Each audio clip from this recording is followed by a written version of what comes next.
सेवण का ख़बर शामिल कयूं पिया। तालका रिपोर्टर महमद सफ़र सेवानी जी रिपोर्ट मुताबिक़ भान सईदाबाद में भी पूरे सिंध से गॾु सियासी समाजी धुरियूं ऐं शहरी पिण सोग में वरतल आहिनि। शहीद नौजवान अफ़ज़ल लुंड के कातिलनि खे गिरफ़्तार करे कैफ़रे किरदार ताईं पहुचाए सख़्त सज़ा ॾियण लाइ जीए सिंध महाज के मरकज़ी अगवान क़ौमी अयाज़ अली सोलंकी की अगवाणी में भान सईदाबाद बाईपास का एहतजाजी मुज़ाहिरो करे दोआ चौक भान सईदाबाद मेन रस्तो बंद करे धरणो हयो वियो। जॾहिं त मुज़ाहिरीन के हथन में जीए सिंध जा झंडा हुआ ऐं जीए सिंध जा नारा पिण हणी रहा हुआ। मुज़ाहिरीन जो चवण हो त शहीद अफ़ज़ल लुंड के कातिलनि खे गिरफ़्तार किया वञे ऐं जवाबदारनि खे सख़्त सज़ा ॾिनी वञे। मुज़ाहिरीन जो वधीक चवण हो त हिन वाक़े खे केतिरा ई ॾींहं गुज़री विया आहिनि। SSP सागर ऐं DSP टंडो आदम SHO टंडो आदम शहीद अफ़ज़ल लुंड के कातिलनि खे गिरफ़्तार न कियो आहे, जेको सरासर ग़लत अमल आहे।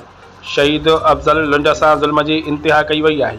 असां SSP सागर खां मुतालबो करियूं था त शहीद अफ़ज़ल लुंड के कातिलनि खे फ़ौरन गिरफ़्तार कियो वञे।